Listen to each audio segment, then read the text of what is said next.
खरं तर मंडळी ती मात्र स्त्री मनामधून कामातुर झालेली होती. तिनं संत तुकाराम महाराजांना एकांतामध्ये बघितलं आणि संत तुकाराम महाराजांचे जवळीक साधायचा प्रयत्न केला. महाराजांच्या जवळ गेली आणि तुकाराम बाबांना बोलली, इथं आपल्याला बघणारं कुणीच नाही, तुम्हीही एकटे आहात आणि मीही एकटी आहे. मला तुमच्याशी रतिक्रीडा करायची इच्छा आहे. मला तुमच्याशी रतिक्रीडा करायची आहे, माझी इच्छा झालेली आहे. कामवासना, होय मंडळी, निसर्गाची देणगी आहे कामवासना. परंतु ही जर कामवासना नियंत्रणात ठेवली तर आपल्या जोडीदारासोबत आपलं जीवन जगण्यामध्ये स्वारस्य निर्माण करते. परंतु ही जर कामवासना जर नियंत्रणाच्या बाहेर गेली, अतिशय जास्त उफाळून आली, त्याच्यावरती नियंत्रण नाही ठेवलं तर हीच ती कामवासना जीवन उद्ध्वस्त करते, कुटुंब प्रपंच सगळं काही उद्ध्वस्त करते. आणि असाच हा एक प्रसंग आजच्या व्हिडिओमध्ये मी तुम्हाला सांगणार आहे.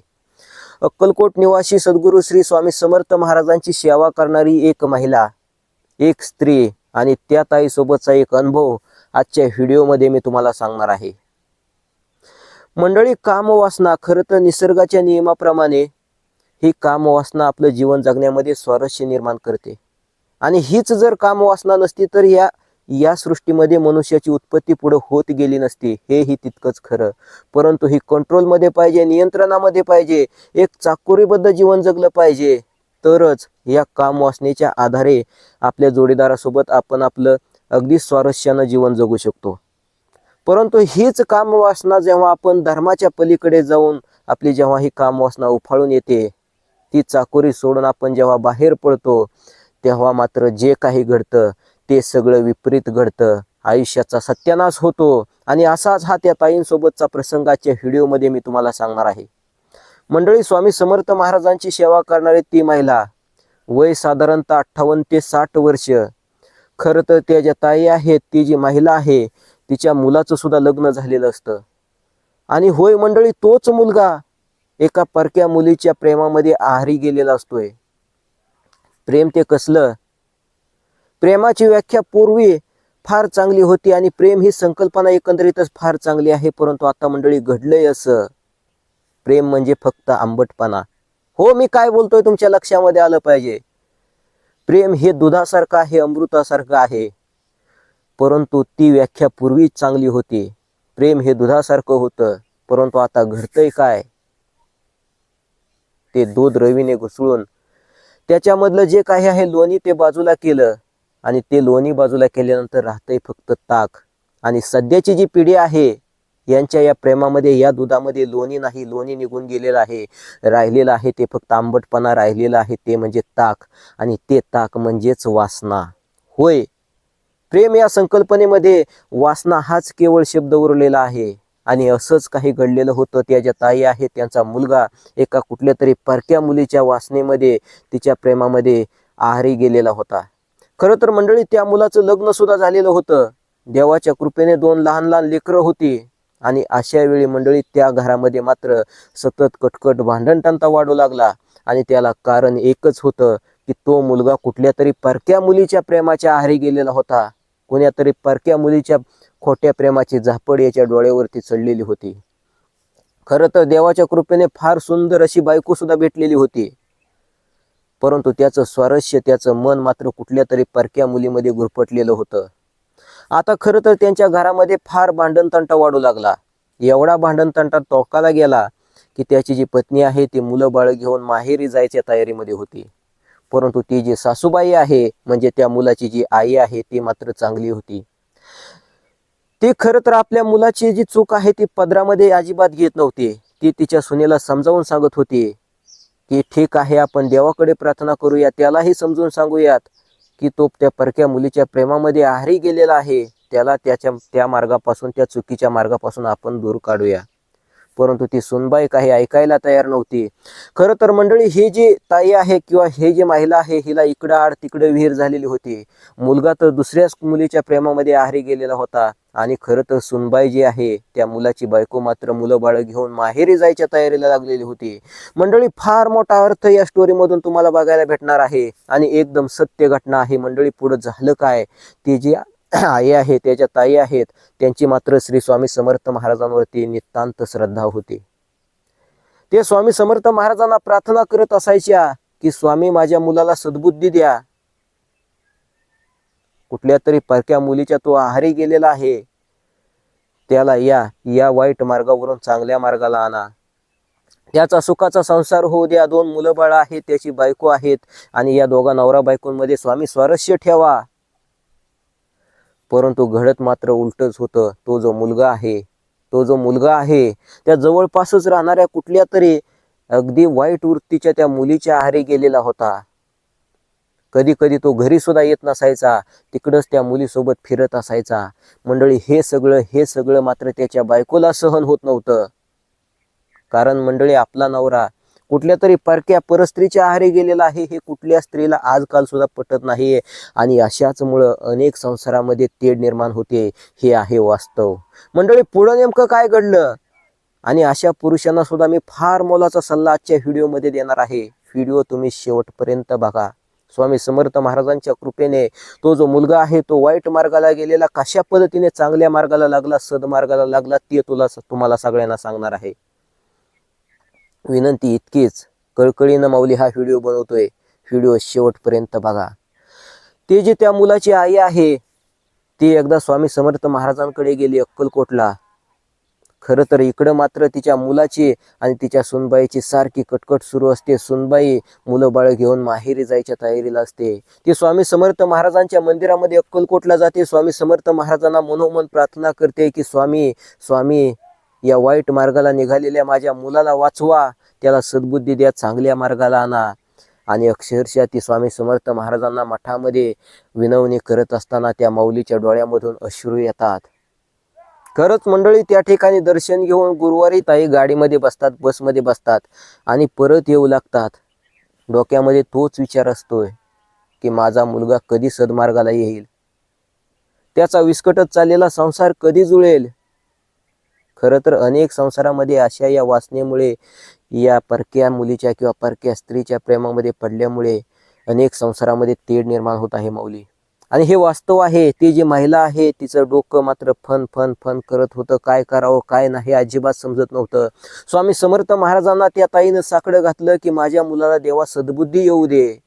आणि परत बसमधून येत असताना मनामध्ये तोच विचार होता की स्वामींवरती तर श्रद्धा होती, स्वामी तुम्ही कुठल्याही मार्गाने माझ्या मुलाला चांगल्या मार्गाला लावणार हे मात्र नक्कीच. आणि येत असताना त्या वयोवृद्ध महिलेच्या डोक्यामध्ये एक विचार आला की खरंच स्वामी समर्थ महाराज माझ्या मुलाला चांगल्या मार्गाला आणतील का. स्वामी समर्थ महाराज कुठल्या तरी गोसाव्याचं रूप घेऊन, कुठल्या तरी साधू संतांचं रूप घेऊन माझ्या घरी जातील आणि माझ्या मुलाला समजावतील का.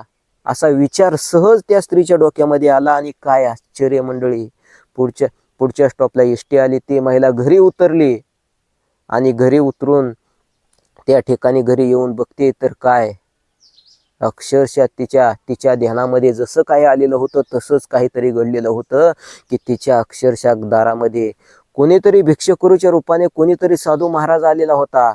आता मात्र या स्त्रीच्या मनामध्ये विचार आला की माझ्या डोक्यामध्ये आलं की स्वामी कुठल्याही तरी रूपामध्ये येऊन माझ्या मुलाला सद्बुद्धी देतील. आणि खरोखरच या साधू महाराजाच्या रूपाने स्वामी समर्थ महाराजच माझ्या घरी आलेले आहेत.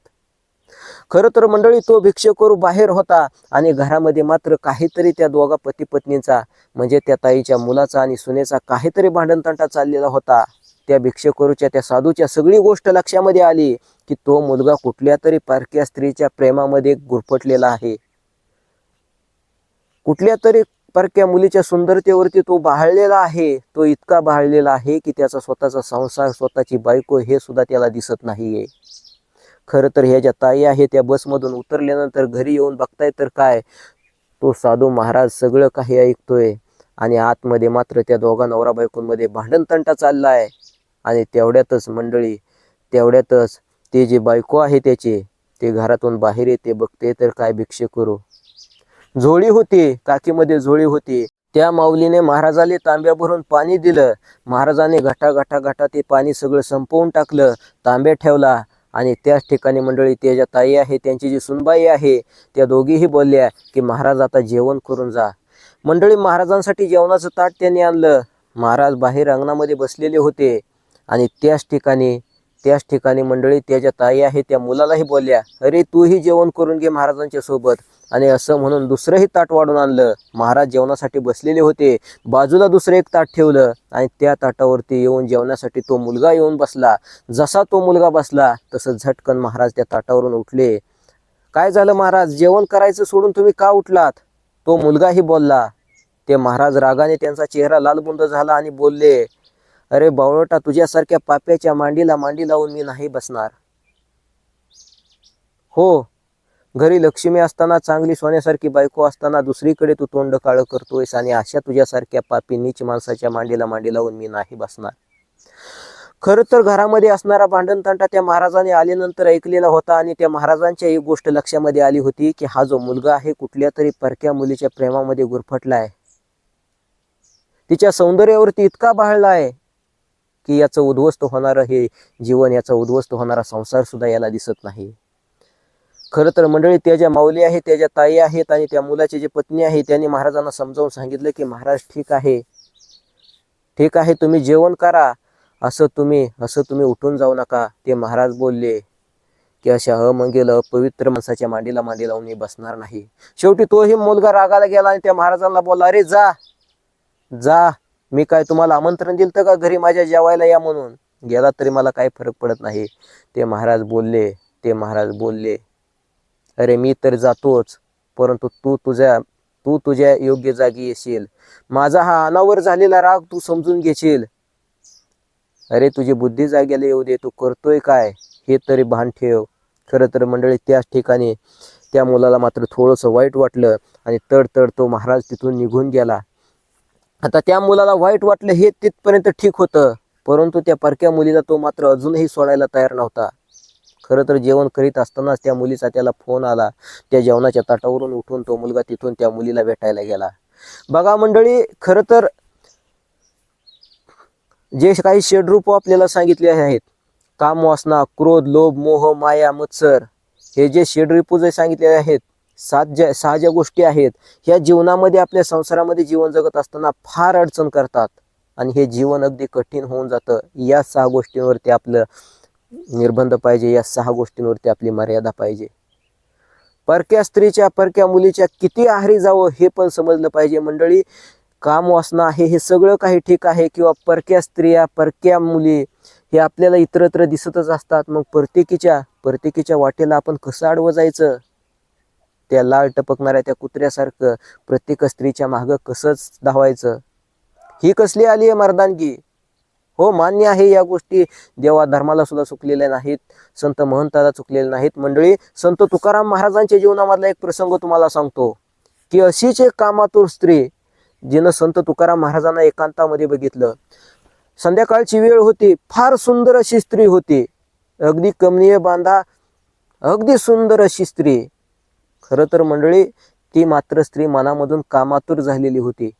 तिनं संत तुकाराम महाराजांना एकांतामध्ये बघितलं आणि संत तुकाराम महाराजांचे जवळीक साधायचा प्रयत्न केला. महाराजांच्या जवळ गेली आणि तुकाराम बाबांना बोलली की आता इथं आपल्याला बघणारं कोणीच नाही, तुम्हीही एकटे आहात आणि मीही एकटी आहे. हो, तुम्हीही महाराज एकटे आहात, मीही एकटी आहे. मला तुमच्याशी रतिक्रीडा करायची इच्छा आहे. बघा मंडळी, काय वाटलं असेल तुकाराम महाराजांना? आपल्याला तर महाराज इथं कोणी बघणार नाही, मला तुमच्याशी रतिक्रीडा करायची आहे, माझी इच्छा झालेली आहे. त्या समोर उभ्या राहिलेल्या सुंदर अशा कामातूर स्त्रीला बघून संत तुकाराम महाराज एवढंच बोलले, परावी ये नारी रुक्मिणी समान, हे गेले नेमून ठाई चेची, जाई वे तू माता न करी सायास, आम्ही विष्णुदास नोहे तैसे, आम्ही विष्णुदास नोहे तैसे, न सावे मज तुझे हे पतन, नको हे वचन दृष्ट वदे. तुका म्हणे तुझं पाहिजे भ्रातर, जगी काय नर कमी झाले, जगी काय नर थोडे झाले. म्हणजे आम्हाला मोहामध्ये पाडायचा प्रयत्न करू नको. आम्ही विष्णुदास, आम्ही वारकरी तशी नाही आहोत, तू जसं समजते तसे आम्ही नाही आहोत. जगामध्ये काय नर, जगामध्ये काय पुरुष कमी नाहीत. त्या कामातूर स्त्रीला संत तुकाराम महाराजांनी उपदेश केला. विवाह संस्कार आपल्याकडे आहे, त्या विवाह संस्काराच्या अधीन राहून तू तुझ्या जोडीदारासोबत राहू शकतेस, परंतु आम्हाला तू भुरळ पाडायचा, आम्हाला मोहामध्ये पाडायचा अजिबात प्रयत्न करू नकोस. आम्ही विष्णुदास तसे नाही आहोत.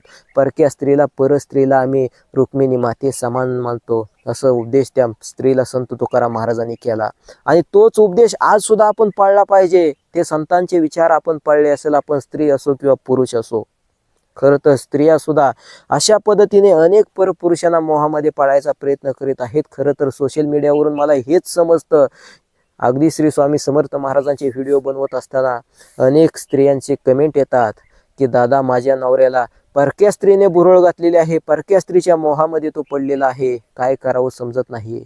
खरं तर मंडळी, हा प्रसंग तसाच आहे. असंच या स्त्रीच्या मुलासोबत घडलेलं होतं. तिचाही मुलगा परक्या स्त्रीच्या मोहामध्ये पडलेला होता. आणि अशा पद्धतीने त्या साधूच्या रूपामध्ये साक्षात स्वामी त्या ठिकाणी आलेले होते असं म्हणायला हरकत नाही. तो मुलगा जसा त्या स्वामींच्या किंवा त्या महाराजाच्या बाजूला मांडीला मांडी लावून जेवायला बसला, तसे ते महाराज उठले, तडकन उठले आणि बोलले की तुझ्यासारख्या पापी माणसाच्या मांडीला मांडी लावून मी बसणार नाही. महाराज तडकन निघून गेले. ती आईही त्याला खवळली, अरे तू महाराजांना असं नको होतं बोलायला. तेवढ्यात मंडळी ज्या स्त्रीने, ज्या परक्या मुलीने तिच्या प्रेमामध्ये त्याला पागल करून टाकलेलं, तिचाच फोन आला आणि तो जेवत्या ताटावरून उठून निघून गेला. मंडळी, खरं तर तो जो महाराज आहे, त्या महाराजाच्या पाठीमागे ती जी माता आहे, ते ज्या ताई आहेत, त्या गेल्या. कारण खरंच त्यांच्या मनामध्ये विचार आलेला होता, स्वामींनी अशा प्रकारे कुणीतरी सद्गुरूचं, साधू महंताचं रूप घेऊन माझ्या घरी यावं आणि मला माझ्या मुलाला समजावून सांगावं. परंतु ते समजावून सांगत असतानाच ते महाराज तडकन तिथून निघून गेलेले होते. खरं तर थोड्या अंतरावरती गेल्यानंतर त्या महाराजांना त्या माऊलीला सांगितलं की खरंच तुझा मुलगा याच्यामधून बाहेर निघेल. फक्त तू एक गोष्ट कर, तुझी जी प्रॉपर्टी आहे, बंगला आहे, प्लॉट आहे, ते कोणाच्या नावावरती आहे. खरं तर त्या महाराजाला, त्या सद्गुरूला त्या स्त्रीनं सांगितलं की हे सगळं काही महाराज माझ्याच नावे आहे.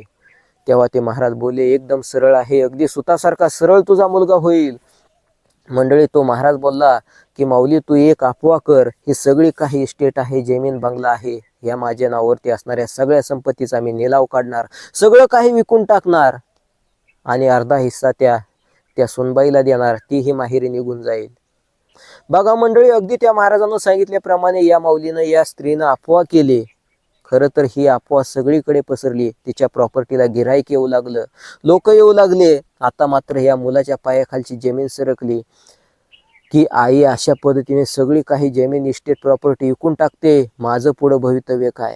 आणि एवढंच नाही मंडळी, ज्या मुलीवरती तो अगदी हुरळून गेलेला होता, तिच्या प्रेमामध्ये इतका गुंतलेला होता, त्या मुलीपर्यंत ही गोष्ट जेव्हा समजली की ह्या मुलाची घरची सगळी प्रॉपर्टी ती आई विकून देणार आहे आणि बाहेर कुठेतरी निघून जाणार आहे, तेव्हा ती सुद्धा परकी स्त्री, ती परकी मुलगी त्या मुलाला बोलली, अरे तू तर बोलला होता आमची एवढी प्रॉपर्टी आहे, प्लॉट आहे, बंगला आहे, आणि हे सगळं तर तुझ्या आईच्या नावावरती आहे, आणि आता ती तुझी आई सगळं काही विकून टाकणार आहे, सगळं काही विकून टाकणार आहे.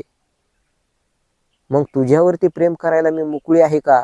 बघा मंडळी, ती मुलगी फडफड त्याला बोलू लागली. तो मुलगा बोलला, अगं आपलं इतक्या दिवसाचं प्रेम आहे, तुझा माझा इतक्या दिवसाचा आपला नेहमी सहवास असतोय, मला तुझ्याशिवाय राहणार नाही. खरंच तू बोलली होती मी तुला सोडणार नाही, तुझ्यावरती माझं प्रेम आहे. तेव्हा ती स्त्री बोलली, असं तुझ्यासारखी प्रेम करणारे मला रस्त्यावरती कितीतरी भेटतील. तुझ्याकडे जे काही प्रॉपर्टी आहे, पैसा, इस्टेट आहे, या मोहाला बळी पडून मी तुला हो बोलले होते आणि तुझ्यासोबत राहत होते, तुझ्या सहवासामध्ये राहत होते. आता खरं तर त्या मुलाचे कान उघडले. तडकतो गेला, आपल्या आईचा पाया पडू लागला, गायावाया करू लागला, रडू लागला, आई मला माझी चूक समजली. आणि खरंच मंडळी, तिथून पुढे मात्र तो मुलगा चांगल्या मार्गाला लागला. त्याची जी 2 मुलं आहेत, त्या मुलाला 2 मुलं आहेत बघा मंडळी. आणि अशा पद्धतीचा सुखी संसार या मात्र परक्या स्त्रीच्या मोहामुळे त्यांचा मोडखळीस पडलेला होता. त्याची जी पत्नी आहे ती मुलांना घेऊन माहेरी जायच्या तयारीमध्ये होते, सतत कटकट असायचे. परंतु हे सगळं काही सुटलं आणि साक्षात त्या माऊलीला स्वामी समर्थ महाराजांचा आशीर्वाद होता असं म्हणायला हरकत नाही. बघा मंडळी, देवाची काय योजना असते. स्वामी समर्थ महाराजांच्या चरणी अक्कलकोटला जाऊन त्या माऊलीनं साकडं घातलं की देवा तुम्हीच माझ्या मुलाला सद्बुद्धी द्या. परंतु मंडळी, परत येत असताना बसमध्ये त्या माऊलीच्या, त्या स्त्रीच्या मनामध्ये विचार आला, जर असं घडलं की कुण्या साधू महंताच्या रूपाने स्वामीच माझ्या घरी आले आणि माझ्या मुलाला समजावलं तर किती चांगलं होईल. आणि मंडळी घरी येऊन बघते तर काय खरोखरच कोणीतरी भिक्षुकरू कोणीतरी महंत त्या स्त्रीच्या दारामध्ये होता. परंतु समजावून सांगत असताना सगळं होत असताना मात्र तो जो मुलगा आहे तो रागाने निघून गेला. तो महाराजही तिथून निघून गेला. परंतु पुढे एक ठिकाणी थांबून त्या ताईला त्या महिलेला सांगितलं की तू फक्त अफवा कर, सगळी इस्टेट मी प्रॉपर्टी विकून टाकते. आणि पुढे मात्र जे काही घडलं मंडळी ते एखाद्या चित्रपटाला सुद्धा लाजवेल असं काही. आणि अशीच असती ती देवाची योजना. हो, अशीच असती ती देवाची योजना. अनेकांचे उद्ध्वस्त होणारे संसार स्वामी समर्थ महाराजांनी तारलेले आहेत. हे मात्र सत्य आहे आणि हे मात्र वास्तव आहे.